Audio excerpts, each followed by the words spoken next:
I love you, I love you.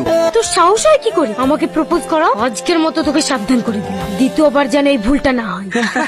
কি রে বড় বড় ডায়লগ মারছিলিস যে? ভেরি গিস, হ্যাঁ ভেরি গিস। কুসকালের লাইন করতে এই, ওকে প্রপোজ করতে যাওয়ার কি দরকার ছিল? তুই জানিস না ও তোকে একদম পাত্তা দেয় না। আর শুধু তোকে কেন, ও কলেজে কোনো ছেলেকে পাত্তা দেয় না। যাকে ও সব কথা বাদ দে, মেয়ে ছেলের হাতের মার ও অত বেশি লাগে না। চ, যে মেয়েগুলোকে পটালা তাদের কাছে যায়। তুই যা, আমি যাবো না।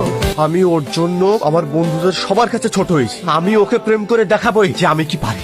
কিরে এইভাবে বসে আছিস যে? তোর মন খারাপ নাকি? চ, কাল যে মেয়েগুলোকে পটালা ওদের সাথে একটু গল্প করি গিয়ে। আমার ভালো লাগছে না, তুই যা।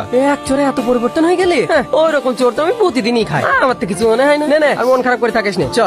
ছাড়, যাবো না। তোর ব্যাপার আলাদা, আমার ব্যাপার আলাদা। তুই প্রতিদিনই খাস, আর আমি একদিন চড় খাইছি, আমার প্রেস্টিজে লেগেছে। আমি যাবো না। ঠিক আছে তাহলে তুই থাক, আমি গিয়ে এনজয় করে আসি। কি রে, তুই এখানে মন খারাপ করে বসে আছিস, টনি ওপরে মন খারাপ করে বসে আছে। তোদের দুজনের মধ্যে কি হয়েছে রে? কি আবার হবে? কিছু হয়নি। দেখ সালমা, কাল তো টনিকে ওইভাবে মারা উচিত হয়নি। একটা ছেলে একটা মেয়েকে প্রপোজ করতেই পারে, তারপরে তুই তোর গায়ে হাত তুলবি? সত্যি রে, আমার ভুলই হয়েছে। বলছি, কাল যে আমি তোমার গায়ে হাত তুলেছি ওটা আমার উচিত হয়নি, তুমি আমাকে ক্ষমা করে দিও। ঠিক আছে, আমি তোমাকে ক্ষমা করে দিয়েছি। তাহলে এবার থেকে তুমি আমাকে ভালোবাসবে তো? না দেখো টনি, আমি তোমাকে কোনোদিনই ভালোবাসতে পারবো না।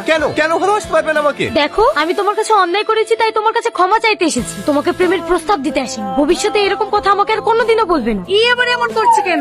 আমি চাই টনি জানা চর না খাই। একটা চর খেয়ে যদি এত পরিবর্তন হয়, আর একটা চর মারলে তো কলেজে আসাই ছেড়ে দেবে। তাই চল দুটো গার্ড করছিলাম। আমি তোমার বন্ধুকে কোনোদিনই মারবো না, শুধু তোমার বন্ধুকে মানা করে দিই আমার পিছনে যেন না লাগে। টনি, কাল থেকে দেখছি তুই মন খারাপ করে বসে রাখছি। কি হয়েছে রে তোর? কই না তো আব্বা, কিছু হয়নি। তুই অতটা বড় হইসনি যে তোর বাপের চোখকে ফাঁকি দিবি। সত্যি করে বল, কি হয়েছে তোর? কি হলো চুপ করে থাকলি যে? দেখ টনি, ছোটবেলা থেকে তোর সঙ্গে আমি বন্ধুর মতো মিশছি, তাহলে আমাকে বলতে অসুবিধা কোথায়? কি হয়েছে আমাকে বল। আব্বা, আমি একটা কলেজের মেয়েকে অনেক পছন্দ করি, আর তাকে আমি খুব ভালোবাসি, কিন্তু মেয়েটা আমাকে পাত্তা দেয় না। কেন পাত্তা দেয় না আমি সেটা কোনো মতেই বুঝতে পারি না। ও তাহলে এই ব্যাপার, এটা তো চিন্তা করার কি আছে? তুই এক কাজ কর, ও মেয়েটার বাড়ির ঠিকানাটা দি, আমি ওর আব্বার সঙ্গে কথা বলে তোদের দুজনের বিয়ে দেওয়ার ব্যবস্থা করছি। না আব্বা, কে কোনো লাভ হবে না। ওই মেয়েটা আমাকে পছন্দ করে না, আর আমাকে ও বিয়েও করবে না। আরে তোর বাপ এখনো বেঁচে আছে, তুই চিন্তা করছিস কেন? আমি যেভাবে ওকে মেয়েটাকে রাজি করাবো।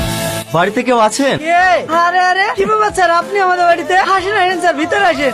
কোথায় গেলে? এই দেখো কারা এসছে, দেখো। কে ইনি? আর আমি যে ফ্যাক্টরিতে কাজ করি সেই ফ্যাক্টরির মালিক, তিনি আমাদের স্যার। হ্যাঁ, আমাদের কি সৌভাগ্য, আপনি আমাদের বাড়িতে এসেছেন। আসেন বসেন। যেটা বলার জন্য এসেছি, সালমা কি তোমার মেয়ে? হ্যাঁ স্যার, সালমা আমারই মেয়ে। কিছু হয়েছে নাকি? আরে না তেমন কিছু না, আসলে আমার ছেলে আপনার মেয়েকে খুব ভালোবাসে, তাই বিয়ের প্রস্তাব নিয়ে এসেছি। যদি আপনাদের কোনো আপত্তি না থাকে। আপত্তি কেন থাকবে? এ তো আমাদের সৌভাগ্য, আমার মেয়ে আপনার বাড়ি বৌমা হয়ে যাবে। এ তো খুব খুশির খবর। তাহলে তো ভালোই হলো, একটা ভালো দিন দেখে 4 হাত এক করে দেওয়া হোক। আপনি দিনটা দেখুন, আপনি যেদিনকে বলবেন আমি সেদিনকেই আমার মেয়ের বিয়ে দেব। না মা, আমি ওকে বিয়ে করতে পারবো না। তুই এসব কি বলছিস মা? তুই জানিস এই ছেলেটা কে? আমার অত কিছু